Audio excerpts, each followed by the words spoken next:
gravação.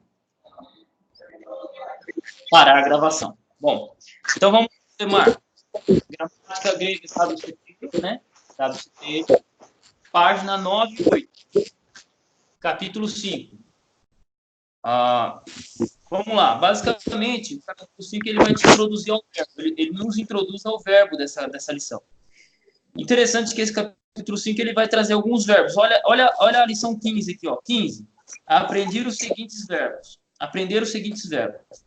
Ago, acuo, blepo, gnusco, grafo, eurisco, eco, telo, lambano, lego, pistel, stelo e cairo. Beleza. E é muito interessante você memorizar esses verbos aqui, porque eles são os verbos que mais aparecem no Novo Testamento. Beleza. Tipo assim, toda palavra que aparece na gramática, é interessante assim, aparecer uma palavra nova na gramática, você vai lá e memoriza ela.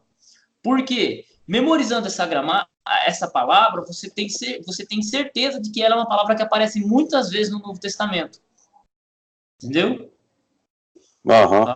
Por exemplo, 400 palavras, você tem 400 palavras que aparecem mais de 50 vezes no Novo Testamento. Uhum. Tipo assim, tem palavra que aparece lá 5 mil vezes, outra 3 mil vezes, outra 2 mil vezes, outra 1000 vezes. E aí, as 400 primeiras palavras do Novo Testamento, 400 palavras aparecem mais de 50 vezes. Quando você vai para a palavra 401, essas palavras elas já caem para 14 vezes, 12 vezes, uma vez, 2 vezes, entendeu? É verdade. Então, são palavras interessantes para você memorizar de começo. Por quê? Porque você só vai trombar com ela se você ler no livro de Hebreus, no livro de Judas, no livro de Coríntios, que é usado apenas uma vez no Novo Testamento. Então, você não precisa se preocupar, se esforçar em memorizar essa palavra agora. Por quê? Porque ela é mais para um estudo específico. Mas para um estudo geral, de leitura geral, que é o que a gente pretende, é interessante que você memorize as palavras que mais aparecem. Quer ver? Abre aí a gramática do Pedro Apolinário, lá no finalzinho. Gramática Pedro Apolinário, no finalzinho. Pedro Apolinário. Tá. Página lá 327. 327. Na verdade, 322.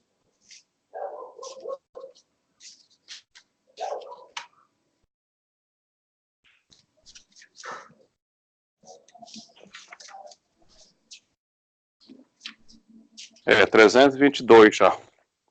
Vamos lá. Ó.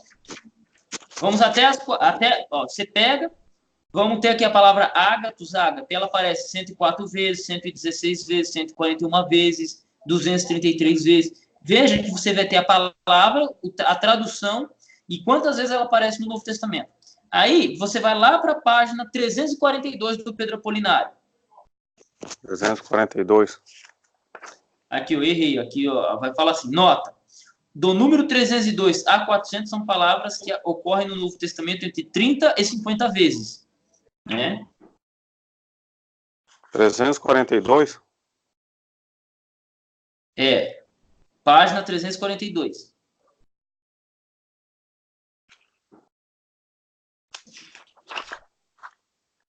Hum, 342. A caminha tá na apostila, né? Uhum. Mas você olha pelo número que aparece assim, 342, 343. Não sei como que você imprimiu aí, mas você olha pelo número que tá assim, como se fosse a página do livro em si. A minha tá 340, 341, 342. Viu que aparece 400 lá? Escotos, trevas é a última palavra, né? A palavra 400. Aí vai ter uma nota aqui. Quando elas saem dessas 400 palavras... Que vem, nota no número 302 a 400, são as palavras que ocorrem no Novo Testamento em 30 e 50 vezes. Aí aparece a última palavra, que é escotos, trevas. Isso. Então, o que acontece? Essas são as 400 palavras que mais aparecem no Novo Testamento. Então, é interessante que você tenha elas memorizadas na cabeça. Por quê? Você não vai precisar ficar recorrendo ao dicionário toda hora. Beleza. Né? Uhum. E como você já estuda comigo há uns 3 meses, né? No caso aqui, a gente só está revisando algumas coisas. Tipo, você já reparou que na leitura do Novo Testamento você tem palavras que se repetem infinitas vezes, né? É verdade. Então, memorizando elas, você não precisa ficar voltando no dicionário. Você só volta no dicionário aquelas palavras que você não conhece, né? Beleza? Então, mas vamos voltar então à gramática do W.C. Taylor. Gramática do W.C. Taylor. Vamos voltar lá à gramática do W.C. Taylor. E aqui, no capítulo 5, ele introduz o verbo. Por que W.C. Taylor introduz primeiro o verbo? Porque o verbo, nós já estamos acostumados às flexões do verbo. Nós não estamos acostumados à declinação de substantivo, né? A flexionar um substantivo, mas nós estamos acostumados a flexionar um verbo. Então, ele introduz flexionando o verbo para que o aluno já entenda a flexionação do substantivo que virá futuramente. Foi com essa ideia que o W.C. Taylor colocou o verbo primeiro. Então, vamos lá. Lição 14. Vamos pegar a lição 14 aqui. O verbo, capítulo 5, o verbo, lição 14. O verbo afirma a ação, inclusive o estado, e tem tempo, modo, voz e pessoa. Primeiro, o tempo expressa o estado ou a qualidade da ação do verbo. O que está dizendo aqui? O tempo expressa a ação ou o estado, expressa o estado ou a qualidade de ação do verbo. O que é assim? Presente do indicativo. Ele está fazendo. Imperfeito. Ele estava fazendo. Futuro. Ele estará fazendo. Então, o tempo indica qual é a qualidade dessa ação. Sendo passado, sendo presente ou sendo futuro. Entendeu? Aham. Tá. Segundo, o modo indica a maneira de afirmação, como é feita. O modo, você tem o modo imperativo, você tem o modo indicativo, você tem o modo subjuntivo. O modo indicativo, ele indica: eu corri, eu corro, tu corres, ele corre, nós corremos. Ele está indicando que você está correndo. Agora, que eu corra, que é o modo subjuntivo, não está dizendo que eu estou correndo, mas expressa uma vontade de correr. Entendeu? E você tem o modo imperativo. Corra. Correndo, você não está com vontade de correr, mas o modo indica que eu estou mandando você correr. Então, corra. Corra enquanto é tempo. Entendeu? Ficou claro? E aí você tem aqui 3. A voz do verbo diz como a ação do mesmo se relaciona com o sujeito. O que é a voz do verbo? A voz do verbo é eu, tu, ele, nós, vós, eles. Entendeu? Por exemplo, várias vezes no Novo Testamento você vai ter assim: e ele andou. Aí você vai na tradução: e Jesus andou. Entendeu? E ele andou. Mas vamos lá. 4. As terminações pessoais indicam os diferentes sujeitos, como eu, tu, ele, ela, nós e vós. Eles ou elas. Essas terminações pessoais são restos de antigos pronomes e são inseparáveis do verbo. Nos verbos ômega, por que ele está dizendo verbos ômega? Porque nós temos 2 tipos de verbo no grego. Verbos terminados em ômega e verbos terminados em mi. Por enquanto, nós vamos estudar os verbos em ômega, que constitui a maioria dos verbos gregos do koine. Essas terminações antigas já desapareceram no singular do presente do indicativo, em outros tempos e modos. Vamos lá, aprender os seguintes verbos. Aí esses verbos você tem que ter na cabeça: ago, acu, blepo, lusco, grafo, eurístico, eco, pelo, lambano, lego, tempo, estel, estelo e cairo. Ok? Prestou atenção que todos eles estão terminados em ômega? Sim. Então, todos eles vão ser conjugados do mesmo jeito. Todos eles vão seguir a mesma regra. Entendeu? Agora vamos supor que você está lendo o Novo Testamento, você encontrou uma palavra chamada paradídome. Paradídome, por exemplo, ela não é, ela é uma palavra que termina em mi, em mi. Então ela não é conjugada igual é conjugada em ômega, tá? Então é só exemplo. O que ele fala aqui? Olha o que ele pede na lição 15. Escrevei e pronunciai cada uma dessas palavras 20 vezes, com o devido acento e aspiração, associando com cada verbo o seu significado. Ago, eu conduzo. Notai como a aspiração e o acento se escrevem juntos quando se colocam na mesma sílaba. Acuo, eu ouço. Observai que os acentos está escrito sobre a segunda vogal do ditongo. Eu não me preocupo muito com a acentuação, tá, o Suemar, porque a acentuação ela infere pouco no significado da palavra, entendeu? Então eu não me preocupo com a acentuação. Só que é interessante você olhar. Logo quando a gente começou as aulas, eu me lembro que você falou assim: não se preocupa com os acentos, se preocupa em aprender o alfabeto. E eu peguei o alfabeto, comecei a comer mesmo, e fazendo. Hoje, graças a Deus, eu já vejo um vocabulário e já leio. Alguns eu ainda sinto um pouco de dificuldade, mas rapidinho eu vou pegando. Não, mas tem palavra que até eu tenho dificuldade, Elcemar. E olha que eu estudo grego há 8 anos.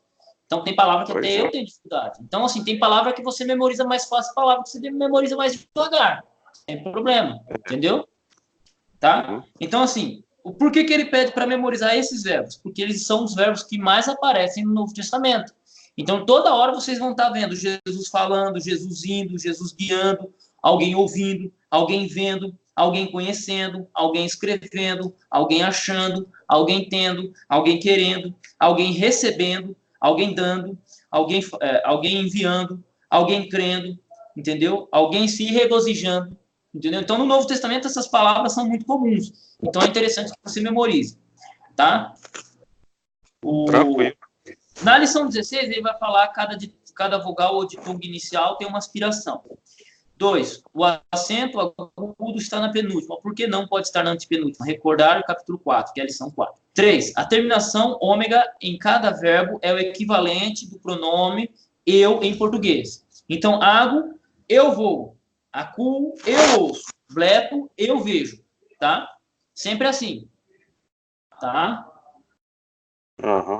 Beleza? Agora, olha que legal a lição 17. O aluno deve adquirir um livro de notas e principiar um vocabulário grego-português e português-grego, arranjado alfabeticamente. Um amplo livro de notas é melhor.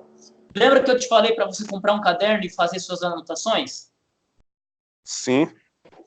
É exatamente para isso. Porque quanto mais você copia, mais você memoriza, entendeu? Ah, não, claro. Eu vou copiar esse verbo aí bastante vezes aqui no caderno. Tá? Ele manda copiar 20 vezes, né? Mas é assim, muitos desses verbos você já conhece bem. Então você pega os verbos que você tem dificuldade, entendeu? Ah, não, sim, claro. Até você memorizar, né? Porque daí Porque assim, você tem que trabalhar como, Suemar? Os verbos que você memorizou mais fácil, beleza, você deixa ele. A palavra que você memoriza fácil, você memoriza e deixa de lado. Você tem que bater em cima das palavras que você vai tendo um pouco mais de dificuldade de memorizar. E aí depois você vai revisando com as palavras que você memorizou mais fácil e você vai aumentando seu vocabulário rápido, entendeu? Ah, não, claro, com certeza, né? Entendeu? Então é por isso. Ficou claro aqui por que o autor introduziu o verbo primeiro, ele deu algumas lições aqui sobre os verbos em ômega. Tá tranquilo, Suemar? Tranquilo, Varão. De boa agora. Daí eu já... Um outro detalhe que eu não posso deixar sem passar nessa aula é a questão dos cartões. Os cartões, eles ajudam absurdamente na memorização de vocabulário. Né? Eu tenho aqui milhares aqui em casa. Né? Cartões. Nunca podemos esquecer. Esses cartões aqui, a pessoa pode não dar valor, mas o cara que se exercita nisso aqui, tá feito. Tá? Então, a gente faz muitos cartões, e desses cartões, você coloca os verbos, substantivos, tudo que você achar de palavra grega, anota e vai usando até memorizar. E aí vai descartando o que você acha não que já memorizou fácil, e os que você tem mais dificuldade você vai revisando com mais constância. Depois você volta naqueles que você memorizou fácil e vai revisando a cada um tempo. Como fazer isso? Você decide 5 palavras, 1 palavra, 10 palavras, 1000 palavras. Quantas palavras você consegue memorizar? Eu, particularmente, consigo memorizar apenas 10 palavras por vez. Passou disso, eu já não consigo e eu já me banano. Então, o que eu faço? Eu trabalho com 10 palavras, sem problema. Uhum, legal. Alguma dica aí para os futuros alunos, Soemar? Ah, sim, Varão, vou gravar o vídeo, né? Amanhã eu vou estar mais um Não, tempo livre. nessa aula aqui, o que você tem a dizer para os futuros alunos aí? Olha, o que eu tenho para dizer para os futuros alunos nessa aula, né? Tipo assim, claro que eu já vinha com esse interesse no grego há muito tempo, né? E tanto que é que eu já tinha um exemplar aqui da Bíblia, palavra-chave, e eu estava me perdendo muito, porque eu precisava de alguém para tirar minha dúvida, né? E aí foi logo quando eu conheci você ali pelo YouTube, e aí eu acho que eu mandei o convite para ti no Face, e aí aí eu peguei o teu número lá também lá no YouTube, lá, né? O teu contato pelo WhatsApp, e aí entrei em contato contigo e perguntei, né, se tu dava aula, se tu tudo, aí você prontamente falou que sim, e eu estava com aquele interesse muito, assim, preciso para aprender o grego. E eu só tenho a indicar para cada um que tem um interesse no grego, eu indico, né? Porque você tem sido mais do que um professor para mim, né? Você tem sido um cara que não tem nem como falar, né, Varão? Um cara que está me ajudando demais da conta, porque é claro que surgem as dúvidas no meio da caminhada. É claro que surgem as coisas que teve coisas aqui que eu vim aprendendo agora, e já com 3 meses de curso, né? Mas graças a Deus, hoje eu já estou lendo a gramática, já estou tendo um raciocínio bem preciso e já sabendo ali o significado, qual a real das coisas, mas porque tem um tutor, tem um mestre que está me orientando. Então eu indico para os alunos aí, as pessoas que têm interesse no grego, né? Eu indico o meu amigo, o meu colega, o meu irmão particular, o Adolfo, né? Que tem sido um cara que nota 10, né? A nota maior que eu posso dar para ele é um 10, né? Está aprovado para mim e eu não quero só ficar nesses 3 meses, eu quero ir por 4, 5, 6, 7 meses, até enquanto ele estiver me suportando. Então, eu quero ficar manso mesmo no grego, entendeu? Certo. Então, eu indico para cada um que tem interesse, olha, procura aí o nosso amigo Adolfo, e eu tenho plena certeza que você não vai se arrepender. Na verdade, essa aula é para quem já é aluno meu, né? É assim. Mas uma coisa que o Soemar tem, que eu acho interessante, para você que assiste essa aula, é que o Soemar, ele foi tendo dificuldades até 2 meses e meio de curso. Tipo assim, ele lia e não entendia nada. Lia e não entendia nada. Depois de 2 meses e meio, ele veio contando para mim as descobertas que ele foi fazendo. E aí, agora, ele começou a entender a gramática sozinho. Tipo, eu não preciso chegar para o Soemar e falar assim, Soemar, estuda isso aqui, explica. Não, ele simplesmente vai lá, lê, e aí ele entende. Aí ele compartilha comigo para ver se entendeu direito, né? E essa iniciativa, essa insistência do Soemar é que está fazendo ele se desenvolver. Não sou eu. Eu já sei. Eu particularmente já sei. Então, quem me acompanha, não saiba disso. Eu já sei grego. Mas você tem que ser insistente para entender. E o Soemar, ele foi insistente, ele estuda todo dia, ele se dedica. Quando ele tem uma dúvida, ele pergunta para mim. E é isso aí, cara. Veja, 2 meses e meio, ele já consegue olhar para a gramática e entender as coisas. Às vezes ele pede uma explicação a mais, E eu sempre vou estar dando, claro, para quem é aluno meu, sempre dou as explicações, até a pessoa começar a entender, entender o que está se passando. Por exemplo, talvez essa seja um dos primeiros vídeos que você assiste e talvez esteja com dificuldade ainda. Mas insista, insista, porque depois de um tempo você começa a ter as bases sólidas. Todo prédio, primeiro você cava, você enche de ferro e concreto, para depois você começar a subir para cima. A mesma coisa aconteceu com o Semar. 2 meses e meio foi cavando e jogando ferro e concreto. Agora, a partir de agora, ele começa a caminhar para cima.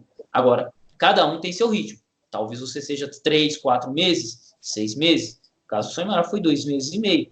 E vamos continuar avançando. Agradeço a você que assistiu essa aula. Aqui, você que assistiu essa aula. Soimar, muito obrigado, cara, por ter paciência. Tá me ouvindo? E bora para a próxima aula. Bora.